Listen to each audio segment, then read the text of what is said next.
শীতের দিনে এরকম চিকেন স্যুপ হলে কার না ভালো লাগে। অনেক সময় কি হয়, খাবার ইচ্ছে থাকলেও বানানো হয়ে ওঠে না সময়ের অভাবের জন্য। তাই একদম সহজ পদ্ধতিতে আর কম সময়, মাত্র 15 মিনিট যদি আপনাদের হাতে থাকে, তাহলে এই রেসিপিটা আপনারা বানিয়ে নিতে পারেন। একদম সহজ আর সিম্পল রেসিপি, আর এরই সাথে খাওয়ার জন্য থাকবে একটা গার্লিক ব্রেডের রেসিপিও। আশা করি দুটো রেসিপি আপনাদের নিশ্চয়ই ভালো লাগবে। তাহলে চলুন রেসিপিটা শুরু করা যাক। বাই দ্য ওয়ে, আমি শেফ অতনু, আপনারা দেখছেন অতনুর রান্নাঘর। আর আজকে আমাদের রেসিপি চিকেন স্যুপ আর গার্লিক ব্রেডের। এবার এই স্যুপটা বানানোর জন্য আপনাদের সবার প্রথম একটা পেস্ট বানিয়ে নিতে হবে। আর এই পেস্টটা বানাতে লাগবে কাঁচা লঙ্কা, ধনেপাতা আর একটা পেঁয়াজ, যেটাকে আমি রাফলি অলরেডি কেটে নিয়েছি। আর এটাকে পেস্ট করার জন্য আমি এখানে একটা মিক্সিং জার নিয়ে সব ইনগ্রিডিয়েন্টসগুলোকে এর মধ্যে দিয়ে দিচ্ছি একে একে।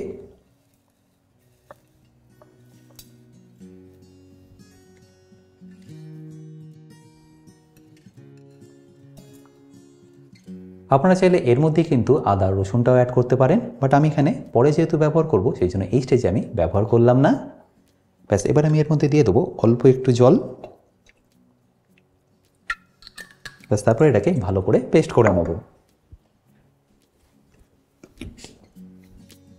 এই স্যুপটা যেহেতু আমি কম সময় বানিয়ে নেবো, সেই জন্য আমি এখানে প্রেশার কুকার ব্যবহার করলাম। বাট আপনাদের হাতে যদি সময় থাকে, আপনারা কিন্তু কোনো ডেচকিতে বা পাত্রেও কিন্তু এটাকে ইজিলি বানিয়ে নিতে পারেন। এবার আমি গ্যাসটা অন করে নিচ্ছি। গ্যাসটা অন করে এবার আমি এখানে দিয়ে দেবো 2 থেকে 3 চা চামচ সাদা তেল। এই রেসিপির জন্য আপনাদের তেল কিন্তু একদমই বেশি লাগবে না। আর ফ্লেভারটা একটু ভালো আনার জন্য আমি এখানে দিয়ে দিচ্ছি সামান্য একটু বাটার। বাটারটা যদিও অপশনাল, আপনারা চাইলে নাও দিতে পারেন। আর দিয়ে দিলে দেখবেন টেস্টটা একটু ভালো আসে। এবার এই বাটারটা যখনই ভালো করে মেল্ট হয়ে যাবে, তখন এখানে দিয়ে দিন 4-5টা এলাচ, আর তারই সাথে 1 চা চামচ গোটা গোলমরিচ। তারপর এটাকে একবার ভালো করে মিশিয়ে নিয়ে দিয়ে দেবো এখানে চিকেন আমি এখানে উইথ বোনি নিয়ে নিয়েছি, আর দেখুন কিরকম ছোটো ছোটো করে কেটে নিয়েছি। ব্যাস, এবার এটাকে আমি ডাইরেক্টলি দিয়ে দিচ্ছি প্রেশার কুকারের মধ্যে। এই রেসিপিটা বানানোর জন্য আমি এখানে টোটাল 1 কেজি চিকেন নিয়ে নিলাম। আর চিকেনটা দেওয়ার পরে আমি এখানে দিয়ে দেবো 2 চা চামচ আদা রসুন বাটা।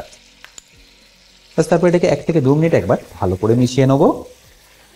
এই পদ্ধতিতে করলে দেখবেন টেস্টটাও দারুণ আসে, আর সময় খুবই কম লাগে। আর এই 1 থেকে 2 মিনিটের মধ্যেই দেখবেন আদা রসুনের যে কাঁচা গন্ধটা আছে সেটা একদম চলে যাবে, আর চিকেনের কালারটাও কিন্তু হালকা একটু চেঞ্জ হয়ে যাবে। বাট পেস্টটা দেওয়ার আগে আমি এখানে দিয়ে দেবো 1/2 চা চামচ হলুদ গুঁড়ো, তারই সাথে দিয়ে দেবো স্বাদ মতো নুন, আর যে পেস্টটা বানিয়ে নিলাম সেটা। ব্যাস, তারপর ফ্লেমটাকে মিডিয়াম টু হাই করে ভালো করে এটাকে একবার মিশিয়ে নিন।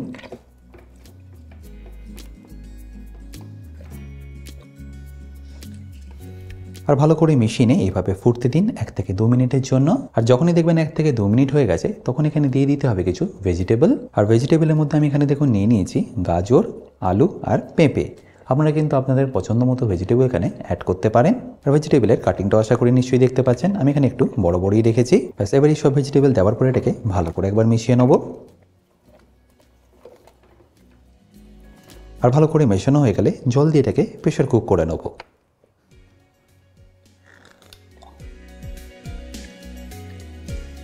স্যুপটা আপনারা যতটা চাইছেন সেই পরিমাণে এখানে জলটা অ্যাড করবেন। আর জলটা দেওয়ার পরেও এটাকে একবার ভালো করে মিশিয়ে নেব। আশা করি নিশ্চয়ই দেখতে পাচ্ছেন এটা বানানো কতটা সিম্পল আর কতটা হেলদিও। তাই এটা বাচ্চা থেকে বড় সবাইকে বানিয়ে আপনারা এটা ইজিলি সার্ভ করতে পারবেন। ব্যাস, এবার আমি প্রেশার কুকারের ঢাকনাটা বন্ধ করে দিচ্ছি।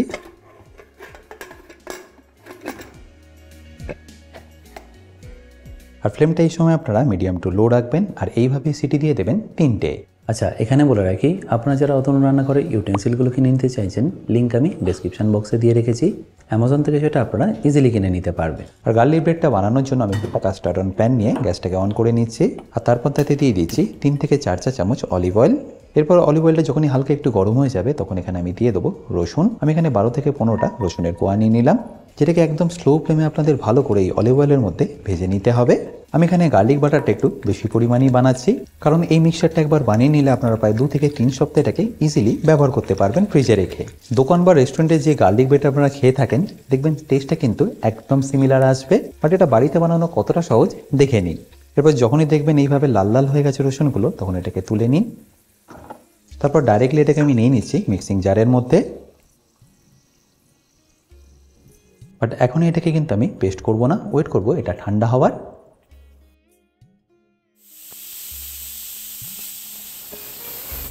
3টে সিটি পড়ে গেল। এবার আমি এখানে গ্যাসটাকে বন্ধ করে দিচ্ছি। তারপর এটাকে সাইডে রেখে ওয়েট করব যতক্ষণ এর প্রেশারটা রিলিজ হয়ে যায়।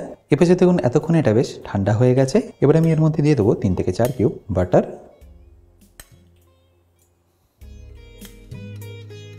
তারপর এটাকে একবার ভালো করে পেস্ট করে নেব। আর গার্লিক বাটারটা ভালো করে পেস্ট করে নেওয়ার পরে আমি এটাকে একটা বোলের মধ্যে নিয়ে নিয়েছি। আর তারপর তার মধ্যে দিয়ে দিচ্ছি অল্প একটু ধনেপাতা কুচি, তারই সাথে সামান্য একটু চিলি ফ্লেক্স, অল্প একটু নুন। যেহেতু আমি এখানে সল্টেড বাটার ব্যবহার করেছি তাই নুনটা এখানে আমি কমই ব্যবহার করলাম। এরপর দিয়ে দেবো অল্প একটু গোলমরিচ গুঁড়ো আর তারই সাথে সামান্য একটু অরিগানো। ব্যাস, তারপর মিক্স করে নিলে আপনাদের গার্লিক বাটার কিন্তু পারফেক্টলি রেডি। এবার এটাকে আপনারা অ্যাপ্লাই করে দিন ব্রেডের ওপর। আমি এখানে রেগুলার একদম ব্রেড স্লাইসই নিয়ে নিলাম। ওটা আপনারা চাইলে কিন্তু এখানে সাওয়ারডো ব্রেড বা ফোকাসিও ব্রেড কিন্তু ব্যবহার করতে পারেন। ব্যাস, এবার এই ব্রেডের উপর আমি অ্যাপ্লাই করে দেবো বাটারটা, যেটা আমরা অলরেডি বানিয়ে নিয়েছি।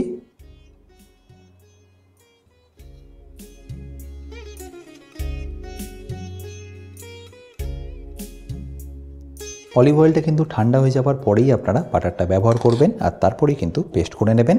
তা না হলে বাটারটা কিন্তু মেল্ট হয়ে লিকুইড হয়ে যাবে আর এই টেক্সচারটা আপনারা পাবেন না। আর যদি মনে হয় মিক্সিতে শুধু বাটারটা ঘুরিয়ে নিয়ে যা সফট বাটারের সাথে এটাকে মিক্স করে দেবেন, সেটাও কিন্তু করে নিতে পারেন। রেজাল্ট কিন্তু সেমই পাবেন।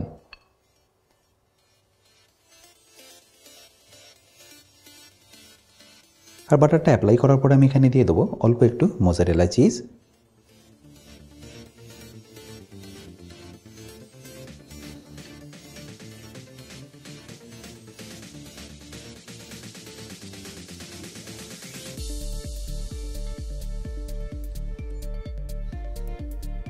তাহলে সবকটার মধ্যে কিন্তু আমি মোজারেলা চিজ ভালোভাবে স্প্রেড করে দিলাম। আর তারপর এর উপরে গার্নিশের জন্য দিয়ে দিচ্ছি অল্প একটু ধনেপাতা আর তারই সাথে সামান্য একটু চিলি ফ্লেক্স। ব্যাস, এবার এটাকে আমি ভালো করে সেঁকে নেবো। আর ব্রেডটা সেঁকার জন্য আমি এখানে একটা প্যান আগে থেকেই গরম করে নিয়েছি, যার মধ্যে আমি দিয়ে দিলাম ব্রেডটাকে। এবার ফ্লেমটাকে মিডিয়াম রেখে এটাকে ঢাকা দিয়ে টোস্ট করে নিন মিনিমাম 3 থেকে 4 মিনিটের জন্য। তাতেই দেখবেন চিজটাও ভালো করে মেল্ট হয়ে যাবে আর ব্রেডটাও নিচ থেকে একদম পারফেক্টলি টোস্ট হয়ে যাবে। দেখুন চিজটা কিন্তু খুব ভালোভাবে মেল্ট হয়ে গেছে আর ব্রেডটাও কিন্তু এখন নিচ থেকে বেশ পারফেক্টলি টোস্ট হয়ে গেছে, দেখে নিন। ব্যাস, এবার এটাকে আমি আপনাদের কেটেও দেখাচ্ছি।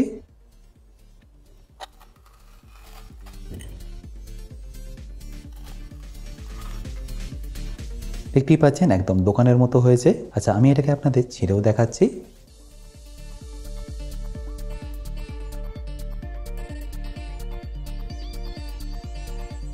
আর এপাশে কিন্তু স্যুপটা এখন পারফেক্টলি রেডি। এটাকে ফাইনালি আমি ফিনিশ করার জন্য আরেকবার গরম করে নিচ্ছি।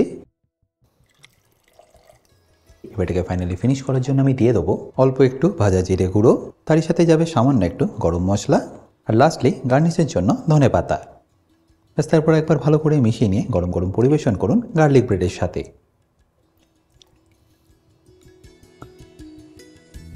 আশা করি সিম্পল রেসিপিটা আপনাদের নিশ্চয়ই ভালো লেগেছে। আর যদি ভালো লেগে থাকে অতি অবশ্যই কিন্তু আমাকে কমেন্টে জানাতে ভুলবেন না।